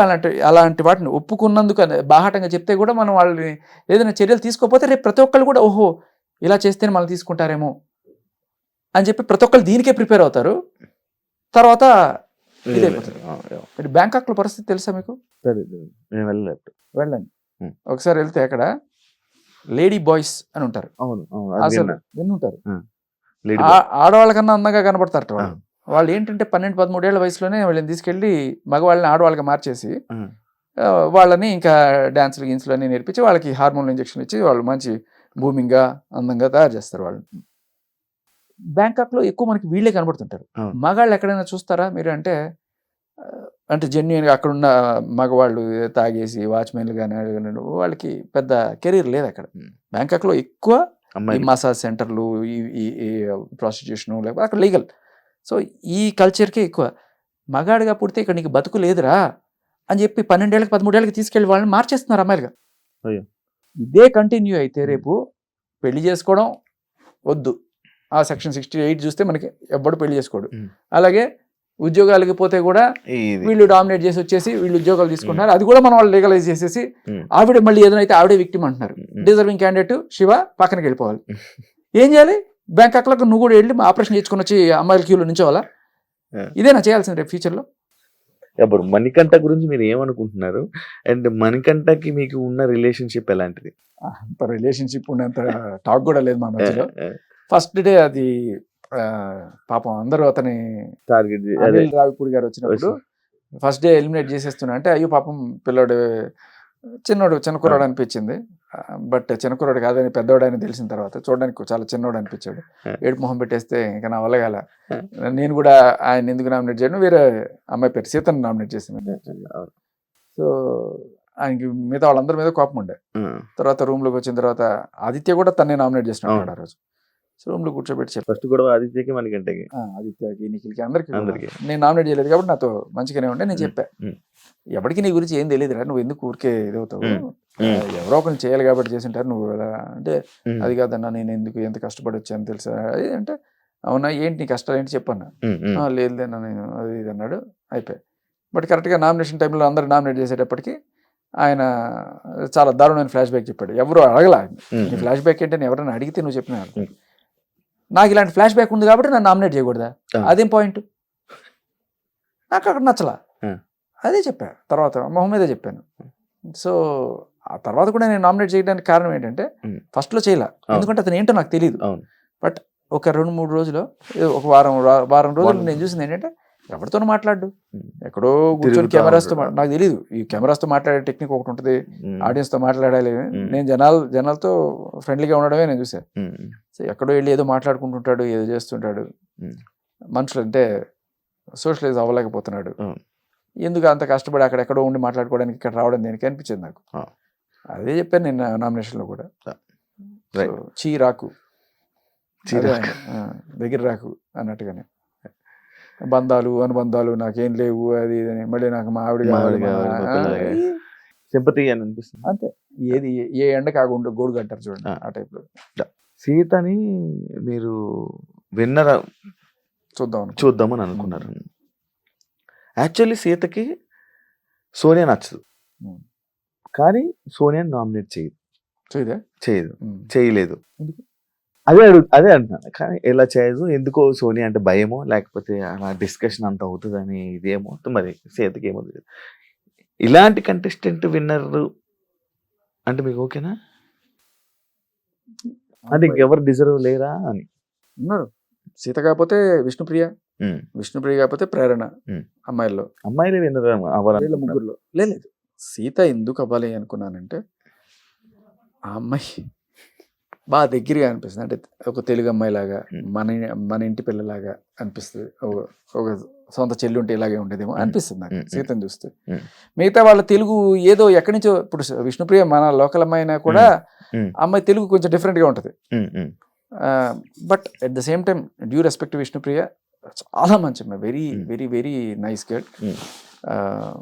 అలాగే నబీల్ కూడా మనోడు, మన వరంగల్ పోరాడు, మంచిగా ఆడతాడు, వెరీ జెన్యున్ జెంటిల్మెన్. అందుకని నాకు ఇష్టం. మిగతా వాళ్ళు కూడా ఇష్టమే, బట్ మన వాళ్ళు ఫస్ట్ కదా అనేది ఒక చిన్న స్వార్థం. సాక్స్ టాస్క్లోని సోనియా మీ మీద బాగా అరుస్తూ, లేకపోతే మిమ్మల్ని తక్కువ చేసి మాట్లాడడం, కానీ అలా జరిగింది. సోనియా అరుస్తుంది. మీరు ఎందుకు రెస్పాండ్ అవ్వకుండా సైలెంట్గా ఉండిపోవడానికి కారణం ఏంటి? అసలు బేసిక్గా నాకు ఇది ఒకటి ఏంటంటే, చాలామంది సోనియా ఏమైనా డిస్కషన్ పెడతాదని భయపడుతున్నారా హౌస్లో కంటెస్టెంట్లు మీరంతా? లేకపోతే ఏంటి, ఎందుకు సోనియాకి రెస్పాండ్ అవ్వరు? మీరు ఎవరు సైలెంట్ అయిపోతారు సోనియా మాట్లాడితే? అది కరెక్ట్. గేమ్ పీక్ టైంలో వాళ్ళు ఆడుతున్నప్పుడు చూడకుండా ఆవిడతో నేను డిస్కషన్ పెట్టుకొని ఆ మూడ్లో లేకుండా నేను చూస్తున్నా. ఒక పక్క అక్కడ గేమ్ చూస్తున్నా, ఈవిడ వచ్చి ఏం చెప్పి అరుస్తుంది. సరే, ఈవిడ బాడీ గార్డ్ పృథ్వీ కూడా వచ్చి అరుస్తున్నాడు. సోనియా బాడీ గార్డ్ పృథ్వీ మట్టుకే చేస్తున్నాడు. ఆవిడ ఏమంటే వీళ్ళు తాన అంటే తందాన, వీళ్ళిద్దరు నిఖిల్ అలాగే అనిపించింది. తర్వాత మంచిగానే ఉంటారు పాపం. అంటే సోనియా పక్కన పెడితే Prithvi, Nikhil they're very good people. మన వీడియోలో కూడా ఏదో చెప్పినట్టున్నారు, గోకింది మీరే రేస్ చేసినట్టున్నారు. మరి అభయ్ వచ్చినప్పుడు, బేబక్క మీరు వచ్చినప్పుడు వీడియో రైస్ చేయడం ఏంటండి బాబు? చూస్తున్నాను. అంటే కెమెరా జూమ్ వేసి మరీ చూపిస్తున్నాడు. అంటే గుండె ధైర్యం పెంచే ప్రయత్నం చేస్తుందేమో అన్నట్టుగా అనిపించింది. ఆవిడ గురించి అంటే సందర్భం లేకుండా, సరే ఒకవేళ నామినేషన్స్ వస్తే మాట్లాడే వాళ్ళనేమో, లేకపోతే ఇంకోటో, బట్ ఆ టైంలో ఇంకా అవతల పక్క పాపం నాకు ఆ అమ్మాయి మీద జాలిగా ఉండే, ప్రేరణ మీద. వచ్చి రాని ఎంపైరింగ్ చేస్తుంది అమ్మాయి. ఊరికే వీళ్ళు ఏమో నోరేసుకొని అమ్మాయి మీద పడిపోతున్నారు. ఇప్పుడు ఏంటి, నేను ఏం చేయాలి, ఏం చేయకూడదు, రైట్ ఇచ్చానా, సరే కాదు, ఇప్పుడు నువ్వు ఆడుకోలే అని చెప్పి ఒకసారి ఇచ్చిన డిసిషన్ అమ్మాయి మార్చేసి ఇచ్చేస్తుంటే అమ్మాయి మీద రెస్పెక్టే ఉంటుంది కదా. సో నేను ఆమె కొంత హెల్ప్ చేసే ప్రయత్నం చేశాను. అది కూడా వీళ్ళు వచ్చి ఎలా అని చెప్పి అంటే, నాకు తెలిసి విష్ణుప్రియతో ప్రాబ్లం అనుకుంటా ఈ అమ్మాయికి. విష్ణుప్రియకి బెనిఫిట్ ఆఫ్ డౌట్ ఇస్తే బాగుంటుంది నేను చెప్పాను. నేను దానికి విష్ణుప్రియకి ఎందుకు ఇస్తామని చెప్పి ఈవిడ. కాకపోతే నాకు అక్కడ ఆ పాయింట్ ఆఫ్ టైంలో ఎందుకు ఈ చిల్లర డిస్కషన్ పెట్టుకోవడం ఇష్టం లేదు. గేమ్ జరుగుతుంది, అది చూడడం మానేసి మీ జోకులకి, మీ ఎంటర్టైన్మెంట్స్, లైక్ మీ చేసే మాటలకి, మీరు దీనికి విధానికి సపరేట్ ఒక ఆడియన్స్, సపరేట్ ఒక ఫ్యాన్ బేస్ అనేది మీకు ఆల్రెడీ ఒకటి క్రియేట్ అయింది. బట్ సెకండ్ వీక్ ఏదైతే నామినేషన్ జరిగిందో, దాని తర్వాత మీలో అంత హుషారిపోయింది, జోకులు ఆపేశారు. అది బిగ్ బాస్ పోయింది అనుకుంటే పోయింది, ఉంది అనుకుంటే ఉంది. బిగ్ బాస్ మనం చూపించాలనుకుంటే చూపిస్తాడు, వద్దనుకుంటే ఉండేది బ్రహ్మాండంగా ఉంది, అద్భుతంగా ఉంది. లాస్ట్ 2 days తప్ప, లాస్ట్ 2 days కూడా లాస్ట్ డేనే అది కరెక్ట్గా చెప్పాలంటే. అస్సలు అద్భుతమైన కంటెంట్ ఉంది. కాకపోతే నేను అదే అనేది, ఒక ట్రాన్స్పరెన్సీ కోసం అట్లీస్ట్ 24 hours లైవ్ కాకుండా ప్రతి కంటెస్టెంట్కి 24 hours లైవ్. ఇప్పుడు ప్రతి కంటెస్టెంట్కి ఒక ఫోన్ నెంబర్ ఎట్లా అయితే ఇచ్చేసి, మీరు అతన్ని సపోర్ట్ చేయాలనుకుంటే ఈ నెంబర్కి కాల్ చేయండి అంటున్నారు. అతని ఫ్యాన్స్ అయితే మీరు అతని స్ట్రీమ్ ఫాలో అవ్వండి. శేఖర్ భాష stream, Nabeel stream, Sonia stream, Prithvi stream, అలా ఎవరి స్ట్రీమ్లో వాళ్ళకి అన్ని ఛానల్స్ ఉండాలి. సో ఎవరైనా సరే ఎప్పుడైనా ఎవరి గేమ్ అయినా సరే చూడాలనుకుంటే రైట్. అలా కాకుండా ఎడిటర్ చాయిస్ అని చెప్పి ఆయన ఏది నచ్చితే ఆయనకి ఎక్కడైనా సరే గట్టిగా సౌండ్లు కనబడ్డాయి, ఎక్కడైనా రొమాన్స్లు కనబడ్డాయి, ఎక్కడైనా ఓదార్పులు కనబడ్డాయి, ఇవే మేము చూపిస్తాం, లేకపోతే ఇదే అనుకునే స్టేజ్లో. బిగ్ బాస్ క్వశ్చన్ చేస్తున్నారా ఇప్పుడు? చేయకూడదు క్వశ్చన్ కాదు, ఇది ఒక సజెషన్, ట్రాన్స్పరెన్సీ కోసం. ఇప్పుడు మీరు అడుగుతున్నారు మీరేం చేయలేదా అని చెప్పి, ఆయన చూపించకపోతే మీకు మీరేమంటారు, నా మీద అబాండం వేస్తారు. నేను చేసి కూడా ఎలా ప్రూవ్ చేసుకోవాలి? ఇప్పుడు నేను ఆ ఫీడ్ వెనక్కి తెప్పించుకోలేను కదా. ఆ ఫీడ్ కనీసం ఒక వైల్డ్ కార్డ్ ఆపర్చునిటీ వస్తే వెళ్తారా మళ్ళీ? అయ్యో ఇంట్రెస్ట్ ఉంది బిగ్ బాస్ మీద. నా రీ ఎంట్రీ పక్క. మీకు డౌటే అక్కర్లేదు. ఇప్పుడు వైల్డ్ కార్డ్స్ వస్తున్నాయి కదా, అవును అవును, దాంట్లో ఎవరన్నా మీకు తెలుసా ఒక పేరైనా? కొన్ని పేర్లు తెలుసు. ఒక అమ్మాయి పేరు చెప్పండి. ఎందుకు చెప్పండి. వింటున్నాను, రోహిణి వెళ్తారని. రోహిణి కదా, ఆవిడ వెళ్తే నా రీఎంట్రీ పక్క. ఎందుకంటే నారీ అంటే అమ్మాయి కదా, నారీ ఎంట్రీ అంటే అయ్యా వెళ్ళినా వెళ్ళకపోయినా ఎక్కడైనా శేఖర్ ఇంతే, అంతే. మీకు ఇది కావాలంటే పిలుచుకోండి, గొడవలు కావాలంటే చేయడానికి బోల్డ్ మంది ఉన్నారు. శేఖర్ భాష గారు, మీకు ఇప్పుడు హౌస్ లోని పరిస్థితులు చూస్తుంటే మీకు ఏమనిపిస్తుంది ప్రెసెంట్ ఇప్పుడున్న సిచ్యువేషన్స్ లో? నిన్న జరిగిన నామినేషన్ లో గానీ, మొన్న జరిగిన నామినేషన్ లో గానీ కొంతమంది కొట్టేద్దాం అనిపిస్తుంది. ఇప్పుడు సేమ్ అదే, ఏవైతే మీరు చీఫ్లు ఉన్నారో మార్చడం అలా ఇవన్నీ చూసారు, ఏమనిపించింది మీకు? ఏమనిపించింది అంటే, మీరు ఉండొచ్చారు కాబట్టి, వాళ్ళని చూసి వచ్చారు కాబట్టి. అందరూ మంచివాళ్ళండి. ఎవరితో నాకు శత్రుత్వం లేదు, అందరూ very good people. Nikhil, Prithvi కూడా, నేను ఐ డోంట్ బ్లేమ్ దెమ్. ఆ విషయంలో కూడా సోనియానే ఓవర్ షాడో చేస్తుంది వాళ్ళనే తప్ప. సరే, ఇప్పుడు ఈ మణికంఠ ఏడిస్తే ఎలా కొంతమంది అయ్యో పాపం అని చెప్పి అనుకుంటారు, ఈవిడ ఏడ్చినా కూడా అయ్యో పాపం అనుకుని చెప్పి వాళ్ళు ఆవిడ కోసం ఏదో చేస్తున్నారని నేను అనుకుంటా తప్ప, ఆ సెంటిమెంటల్ డ్రామాని వాళ్ళు తెలుసుకోలేకపోతున్నారు అనేది నా బాధ. మణికంఠ అయినా సోనియా అయినా మంచి. యష్మి కరెక్ట్ పాయింట్స్ రేస్ చేసింది అనుకుంటున్నా. Yashmi is good, Yashmi good. Yashmi అప్పుడప్పుడు ఏదో కొంచెం అటు ఇటు అవుతున్నా కూడా చాలా మంచి. మన పాయింట్స్ రైట్ అంటారు. ఈ పాయింట్ నామినేషన్స్ పాయింట్ లో సోనియాని క్వశ్చన్ చేసిన పాయింట్ అది అదే అంటున్నా. నాకు బయటకు వచ్చేదాకా అంత సోనియా గురించి అంత నెగిటివ్ ఉందనే విషయం నాకు తెలియదు బయట. బట్ నేను అక్కడ వాళ్ళ ముగ్గురు ఉన్నప్పుడు కూడా నేను ఎందుకులే వాళ్ళ పర్సనల్ వాళ్ళకి వాళ్ళు ఉంటుందని నేను పక్కకు వచ్చేస్తాను తప్ప. ఐ థింక్ ఒక కన్ను ఆవిడ అక్కడ గట్టిగా వేసినట్టుంది. అది అదే అనిపించింది. పృథ్వీని నిఖిల్ని చూస్తుంటావు నువ్వు అన్నప్పుడు వాళ్ళతో పాటు మధ్యలో నిన్ను కూడా చూస్తుంటాను అని ఉంటే ఇంకా బాగుండేది. పృథ్వీని నిఖిల్ని చూస్తున్నావు కాబట్టి మిగతా వాళ్ళు కనబడట్లేదా అంటే, పృథ్వీ నిఖిల్ని చూస్తున్నాను, వాళ్ళ మధ్యలో నువ్వు కూడా కనబడుతున్నావు ఎప్పుడు, ఇంకా వేరే అనేది. ఆ అమ్మాయి కరెక్ట్గా మాట్లాడింది, చాలా కరెక్ట్గా మాట్లాడింది. అన్ని పాయింట్లు కరెక్ట్గా మాట్లాడింది అని చెప్పి మీరు చెప్పిన పాయింట్ అది అదే పాయింట్, అది పాయింట్ కరెక్టే. బయట అనుకునే పాయింట్ అదే. నాగార్జున గారు కూడా చెప్పారు కదా, ఫ్యాన్సీప్ పెద్దవాడు చిన్నాడు అని చెప్పి కూర్చోబెట్టుకుంటే ఇంకేం చేయవా అన్నట్టుగా. బట్ యష్మి అప్పుడప్పుడు సంచాలకుగా చేసినప్పుడు నేను అదే చెప్పాను, సంచాలకుగా ఇష్టం. రూల్స్ పెడతాను. సంచాలకుగా ఉన్నప్పుడు గేమ్ ఫెయిర్గా ఆడడం, ఇద్దరు ప్లేయర్స్ సేఫ్గా ఉండడం అనేది నీ బాధ్యత. ఇప్పుడు నేను మీకు ఇంటర్వ్యూకి వచ్చాను, ఇంటర్వ్యూకి వచ్చినప్పుడు నా గౌరవం, నా సేఫ్టీ మీ బాధ్యత, మీ ఛానల్ బాధ్యత, మీ బాధ్యత. అలాగే ఒక ఎంపైర్గా నిర్మించుకున్నప్పుడు అవతల వాళ్ళ ఇద్దరి సేఫ్టీ, సెక్యూరిటీ అండ్ ఒక ఫెయిర్ గేమ్ ఆడేట్టు నువ్వు చూడాలి. సో దాంట్లో నాకు no doubt you are not a good sanchalak. లేదా నువ్వు కానీ ప్రేరణ కానీ సంచాలకులు మంచి ప్లేయర్స్, కానీ సంచాలకులు అయితే మీరు ఖచ్చితంగా కాదు అని వాళ్ళ మొహమే చెప్పారు. ఫిట్ అవ్వరు భాష గారు. ఇప్పుడు నార్మల్గా ఎప్పుడు ప్రతి సీజన్లో కానీ ఒక సర్టెన్ ఏజ్ పీపుల్ని ఎప్పుడు 1, 2, 3 వారాలు 4 వారాలు ఇలా పంపించేది ఎప్పుడు మనం చూసేది. ఆడియన్స్ చూసేవారు, ఆడియన్స్కి ఒక అలవాటు. శేఖర్ భాష గారు లోపలికి వెళ్ళేటప్పుడు చూసి ఈయన సెకండ్ వీక్, థర్డ్ వీక్ అనే మాట కూడా వచ్చింది ఒకనొక టైంలో. మీరు వినలేదా ఈ మాట? మీరు వినలేదా? అండ్ అదే కాకుండా వైఫ్ గారు ప్రెగ్నెంట్లో ఉండడం, ఇంకొక 2 వీక్స్లో డెలివరీ పెట్టుకోవడం, లైక్ వాళ్ళని క్వశ్చన్ చేయడం కానీ, లైక్ ఇవి ఇలాంటివి ఏం జరగలేదా మీకు? అయినా ఎందుకు అని నేను అడిగింది వాళ్ళని ఒకటే, రెండే అడిగారు. ఒకటి, డెలివరీ అయిన రోజున నన్ను ఏమన్నా 1 డే అలౌ చేస్తారా బయటికి అడిగా. ఏమన్నారు? అది ఎలా కుదురుతుందండి. సరే పోనీ నాకు తీసుకొచ్చి ఏమన్నా చూపిస్తారా మీరు అంటే, వాళ్ళు ట్రై దట్ అన్నారు. అయితే ఫస్ట్ కండిషన్. రెండోది, బీయింగ్ ఎ వీగన్ నాకు ఆప్షన్స్ చాలా తక్కువ.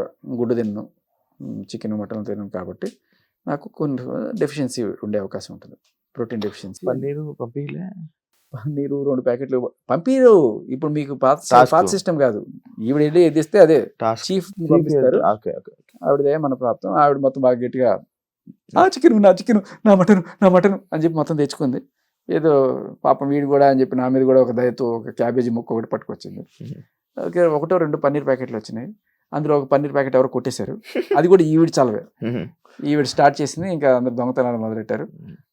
ఒక పన్నీర్ ప్యాకెట్ ఉంది, దాంట్లో నేను ప్రేరణ షేరు. అది వారం రోజుల పాటు. వద్దులే నువ్వే తినలే, అది కూడా దానివల్ల నాకు వచ్చే ప్రోటీన్ ఏముండదు అని చెప్పి అనుకున్నాను.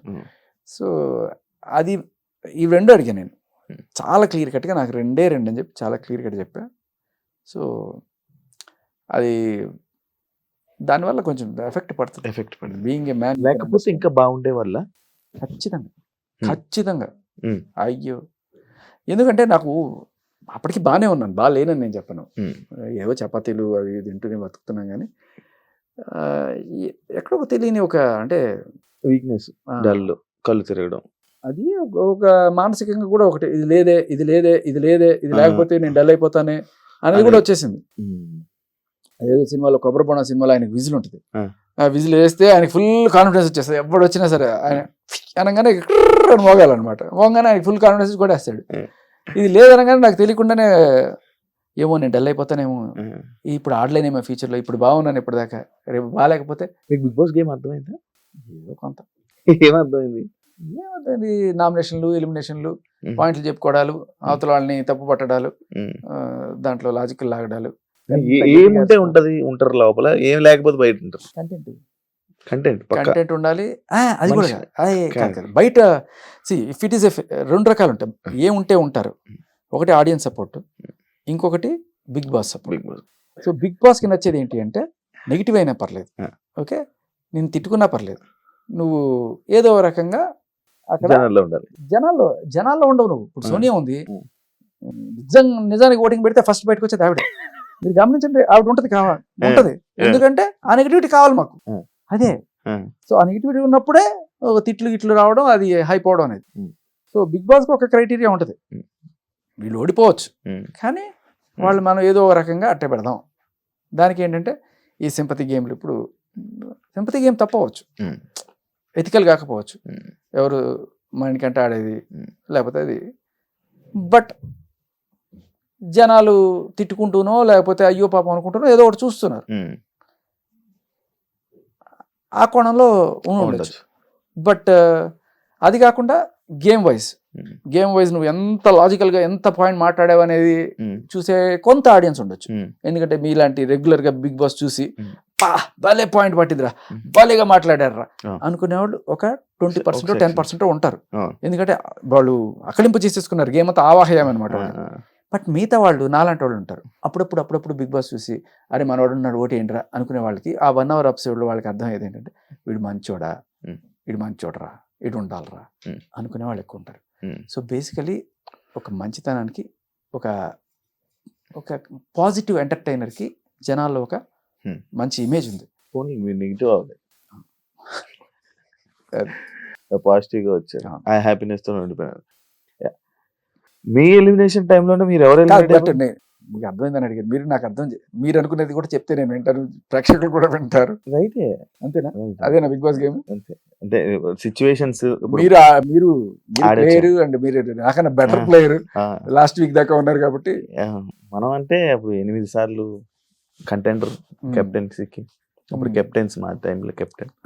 8 సార్లు లైన్గా ఎవ్రీ టైం గేమ్స్ ఆడేవాడిని, ఫన్ ఎంటర్టైన్మెంట్ లైక్ అన్నీ నాది ఉండేవి, నామినేషన్స్ అన్నీ కలిసి ఉండేది నాది. లైక్ ఆడియన్స్లోకి వెళ్ళలేదు అంతే తేడా, ఓటీటీ అయిపోవడం వల్ల ఆడియన్స్లోకి వెళ్ళలేదు. సీజన్ అంటే ఉండొచ్చు, అన్ని పాయింట్లు ఉంటాయి. ఓటీటీ అయిపోయింది, ఈసారి ఓటీ అటేయండి అంటే మెయిన్ దాంట్లోకి వెళ్ళండి ఈసారి. ఇప్పుడు మీరు ఎలిమినేట్ అవుతున్నప్పుడు మీరు అసలు ఎలిమినేట్ అవుతున్నాను అనుకున్నారు, లేకపోతే మీ ప్లేస్లో వేరే వాళ్ళు ఎవరైనా ఎలిమినేట్ అయిపోతారని మనసులో ఒకటి వచ్చి ఉంటుంది? నాకు క్లియర్ కట్గా if I wanted to be there I could be there. ఇది ఓవర్ కాన్ఫిడెన్స్ అని మీరు అనుకోవచ్చు, కానీ దట్ ఈస్ ట్రూత్. మీరు కావాలంటే ఇప్పుడు మీకు అర్థం కాకపోవచ్చు, అభయ్ బయటకు వచ్చాడు. ఇప్పుడు అదే దాని గురించి చెప్పండి. అభయ్ వర్త బయటికి వచ్చేది రైట్. ఈ క్వశ్చన్కి నేను ఉండాలనుకుంటే ఉండేవాడిని అంటే ఈ గొప్పలు చెప్పుకుంటున్నారా, డబ్బాలు కొట్టుకుంటున్నారా అని మీరు అనుకోవచ్చు, కానీ నేనే బయటకు వచ్చేసాను అక్కడ. ఎందుకంటే ఇంకా నెక్స్ట్ వీక్ మేబీ నా పెర్ఫార్మెన్స్ ఖచ్చితంగా డౌన్ అయిపోతుంది, ఎందుకంటే సౌండ్ రాట్లా, ప్రోటీన్ లేదు, ఇంకా అక్కడ లేదు, అయిపోతానేమో జనాల దృష్టిలో నేను మంచిగానే బయటకు వచ్చేద్దాం అనేది ఒక మొదలైంది. దానికి తోడు అదే చెప్తున్నా కదా, 1 week వరకు ఓకే బాగానే ఉండింది, స్టిల్ గుడ్, కానీ ఇది అవుతుంది అనేది. సో నేను క్లియర్ కట్గా అభయ్తో క్లియర్ కట్ డిస్కషన్ అయినా వెళ్ళే ముందు నిజంగానే వెళ్ళిపోవాలనుకుంటున్నారా నన్ను పంపించేయండి రా, ఒకవేళ అవకాశం ఉంటే. మన చేతిలో ఏముండదు, ఒకవేళ అవకాశం ఉంటే. బట్ అదృష్టం బాగుండే అదేదో మరి బిగ్ బాస్ విన్నాడో వీళ్ళకి అవకాశం ఇచ్చాడు అనుకుంటా. సో నేను మీరు అవైనా కాదు, రేపు వచ్చే ప్రతి కంటెస్టెంట్ వారానికి ఒకళ్ళు వస్తుంటారు కదా, వచ్చిన వాళ్ళని అన్ని క్వశ్చన్స్తో పాటు శేఖర్ భాషని మీరు ఎందుకు ఎలిమినేట్ చేశారు, తనే వెళ్ళిపోవాలనుకుంటే మీరు ఎలిమినేట్ చేశారా, లేదు మీకు పోటీ అవుతాడని ఎలిమినేట్ చేశారు అని మీరు అడిగి చూడండి, మీకు ఆన్సర్ దొరికిపోతుంది. బయటకు వచ్చిన తర్వాత కూడా ఎవరితో, అంటే నేను అడిగి వచ్చేసాను కాబట్టి ఎవరి మీద నాకు కోపం కూడా లేదు, హ్యాపీగా ప్రేమగా పంపించారు. అందరూ నా ఫ్రెండ్స్గానే వచ్చాను. రేపు బయటకు వచ్చిన తర్వాత కూడా ఈ వెన్నుపోట్లు నెత్తిని పోసుకోవడాలు పొడుచుకోవడాలు ఏం లేకుండా అందరూ మంచి ఫ్రెండ్స్తోనే వచ్చాను. ఉన్న 2 నెలలు 2 వారాలు మంచి సరదాగా జోకులు వేసుకుంటూ హెల్దీ అట్మాస్ఫియర్ బిల్డ్ చేశాను అందరితోటి. So I'm happy for that. So మీరైతే ఇది అడిగి చెప్పండి, అప్పుడు నేను చెప్పేది నిజం, డప్పలు కాదు, గొప్పలు కాదు. నేను ఉండాలి అనుకోని ఉంటే ఖచ్చితంగా ఆ రోజు ఆదిత్యనే బయటకు వెళ్ళేవాడు. ఎందుకంటే మీకు ఒక చిన్న లాజికల్ ప్రూఫ్ చెప్తాను. అంతకన్నా ముందు దండలు వేయడానికి ప్రక్రియకన్నా ముందు ఈ విషం పోయడం, అమృతం పోయడం, తెలుపు నలుపు లిక్విడ్ పెట్టినప్పుడు నాకు ఒకళ్ళు పోసారు, అది సోనియా. బట్ ఆదిత్యకి 3-4 పోసారు కదా. సో రేపు నిజంగా వెళ్ళాల్సి వచ్చిన పరిస్థితి వచ్చినప్పుడు కూడా ఆదిత్యకే పడేవి దండలు కూడా. అసలు Nabeel is my best friend. అక్కడ నబీల్ ఇంపాసిబుల్ నాకే దండేసేవాడు నేను అంటే ఎటువంటి డౌట్ లేదు. మీరు కావాలంటే రేపు Nabeel I think will be the winner. మీరు చాలా టైం ఆగాలి నబీల్ అడగాలంటే, అదృష్టం బాగుండకపోతే తప్ప. Let's hope. అదే చెప్తున్నా, నబీల్ నాకు అగ్నెస్ట్గా వేసే ఛాన్సే లేదు. అంత థిక్ ఫ్రెండ్స్ మేము. ఆదిత్య లాగా బాగా ఫ్రెండ్లీగా ఉండి లాస్ట్ని పొడిచే టైప్ కూడా కాదు, వెరీ జెన్యున్ గా. ఆదిత్య మీతో మంచిగా ఉండి సడన్ నామినేట్ చేయడం వల్ల నేను చెప్తున్నా కదా, నబీల్ ఇంపాసిబుల్ అయ్యాడు, విష్ణుప్రియ ఇంపాసిబుల్ అయ్యాడు, సీత ఇంపాసిబుల్. సరే సీత నాకు వేసింది అనుకోండి. ఒకవేళ నాకు అగ్నెస్ట్గా వచ్చే దండలు ఏమైనా ఉంటే అవి 2, ఒకటి మణికంఠ, సోనియా, అంతే. యశ్వి 5. పడదా మీకు వాళ్ళకి? పడదా అంటే నేను 2-3 సార్లు నామినేషన్ చేశాను కాబట్టి. సోనియా సంగతి నాకు తెలియదు. బట్ సోనియా ఏమి చేయకుండానే ఆవిడ విషం పోసింది లాస్ట్న. So light. నాకు 2 తప్ప మహా అయితే ఇంకెవరన్నా మధ్యలో ఏమైనా సర్ప్రైజ్ ఎలిమెంట్ ఒకటి ఉన్నా కూడా మిగతావన్నీ మనకి స్టేట్మెంట్ పాస్ చేశారు నబీల్ విన్నర్ అని నాకు అలాగే అనిపించింది. ఎందుకంటే తను ఏ రకమైన ప్రలోభాలకి గురవడు. ఇట్లా ఇప్పుడు సోనియా లాగా ఏదో డ్రామాలు ఆడితేనో ఇంకోటో, తన గేమ్ తను క్లియర్ కట్గా ఉన్నాడు, జెంటిల్మెన్లు ఆడుతున్నాడు. కాకపోతే ఒకటే ప్రాబ్లం, మీరు ఇందాక అడిగారే బిగ్ బాస్కి ఏం కావాలి, సెంటిమెంట్లు, డ్రామాలు, అవన్నీ చేయలేకపోతున్నాడు. ఆ టైంలో నామినేషన్ టైంలో గట్టిగా అరుస్తున్నాడు, మిగతా టైంలో తక్కువ చూపిస్తారు భయ్యా. నిజంగా మంచి జోకులు వేసినా కూడా సరదాగా మాట్లాడుకునేవి కాదు. బిగ్ బాస్ లో లాస్ట్ ఫైనల్ బిగ్ బాస్ లో గ్రూప్స్ ఫామ్ అయ్యాయి, ఏమైనా గ్రూప్లు ఉన్నాయా? ఇప్పుడు ఏమన్నా అయ్యాయేమో తెలియదు. బట్ నేను వచ్చేప్పటికి ఆల్రెడీ ఒక గ్రూప్, ఒక ఫ్యామిలీ అక్కడ ఉంది, మేము గెస్ట్లుగా వచ్చినట్టు అనిపించింది. సో యష్మి, ప్రేరణ, నబీల్ అంటున్నా, ఎవరు, నైనిక, నిఖిల్, పృథ్వీ, విష్ణుప్రియ, వీళ్ళందరికీ ఒకళ్ళొకళ్ళు ముందే తెలుసు. వీళ్ళందరూ ఇంతకుముందు పార్టీలోనూ లేకపోతే గేమ్ షోస్లోనూ లేకపోతే సీరియల్స్లోనూ కలిసిన వాళ్ళు వీళ్ళు. సో వాళ్ళ అలా ఉండింది. బట్ థ్యాంక్ గాడ్ వాళ్ళ నిజంగానే ఒక జట్టు కట్టుకోలేదు. ఇనిషియల్గా వాళ్ళ దీంట్లో వాళ్ళే విడిపోతున్నారు, కానీ అందరు బాగానే ఉండేవాళ్ళు. ఇప్పటికీ కూడా ప్రేరణ అండ్ యశ్వి ఆర్ ఒక గ్రూప్. ఏమో వాళ్ళు ఒకటే గ్రూప్లో ఉన్నారా, వీడి పేరు నాకు తెలియదు. యశ్వి, ప్రేరణ ఒకటే గ్రూపే కదా. సో వాళ్ళు ఎప్పుడు మంచి ఫ్రెండ్స్. దేల్వి ఒకవేళ సేవ్ చేయాల్సి స్టార్టింగ్ ఆల్రెడీ అన్నది కదా యష్మి, నువ్వు బయట ఫ్రెండ్ అవ్వచ్చు కానీ లోపల తమ్ముడే ప్యాకెట్ అది. బట్ నిజంగా గ్రూప్ అనిపించేది ఏంటంటే ఈవిడే, సోనియా, వీళ్ళిద్దరు, పెద్దోడ చిన్నోడ, and Abhay to some extent. Actually మిమ్మల్ని ఒకటి పాజిటివ్ నోట్లో ఒకటి ఉంది మీకు, ఏంటంటే మణికంఠ ఇలా ఫ్యామిలీ దీని గురించి అంటున్నప్పుడు శేఖర్ భాషకు కూడా ఇంకొక 2 వారాల్లో డెలివరీ అయ్యి వైఫ్ గారు బయట ఉన్నా కూడా సెంటిమెంట్ వాడలేదు, లేకపోతే ఎక్కడ వాయిస్ రేస్ చేయలేదు అని దీని మీద ఒకటి అన్నారు. అంత కర్మ లేదు. పాయింట్ ఏంటంటే ఉండాల్సిన కర్మ గురించి కాదు. నేను ఒకటి నమ్ముకున్నా, ఎంటర్టైన్ చేయగలను జనాలను ఏదో రకంగా, ఇలాంటివి చేయాల్సిన పని లేదు. ఒకవేళ అంత అవసరం వచ్చినా కూడా నేను బయటకు వచ్చేస్తా తప్ప. నేను మీకు సింపుల్ ఎగ్జాంపుల్ చెప్తా. ప్రేరణ నేను ఉన్నాం, ఇద్దరు వెజిటేరియన్స్. అక్కడ మనకి ప్రోటీన్ సోర్స్ తక్కువ ఉంది, అందరూ గట్టిగానే వాళ్ళతో గేమ్స్ ఆడాలన్నా టాస్కులు చేయాలన్నా కూడా కొంచెం బలం కావాలి. ప్రయాణం మెల్లగా ఎగ్ తినేస్తుంది, పోతే పోతా, Hmm. ఎగ్ మాత్రం Hmm. ఒకసారి డిసైడ్ అయ్యా లైఫ్లో వద్దు అనుకొని. థ్యాంక్ యూ భాష గారు నాకు ఇంటర్వ్యూ ఇచ్చినందుకు. అండ్ చాలా విషయాలు బిగ్ బాస్ విషయాలే కాకుండా మిగతా బయట సిచ్యువేషన్స్ గురించి మనం మాట్లాడాం. అండ్ నేను చాలా ఇబ్బంది పెట్టాను ఇంటర్వ్యూ గురించి. అండ్ మళ్ళీ ఒకనొక సిచ్యువేషన్ వచ్చినప్పుడు మళ్ళీ మీరు నా ఇంటర్వ్యూ తప్పకుండా పిలుస్తాను. అండ్ మంచిగా ఆఫర్స్ మంచి మంచి ఈ ఇండస్ట్రీలో మంచి ఆఫర్స్ కానీ మంచి అవకాశాలు వచ్చి మళ్ళీ ఫుల్ బిజీగా ఉంటారని మనస్ఫూర్తిగా కోరుకుంటూ థ్యాంక్ యూ సో మచ్.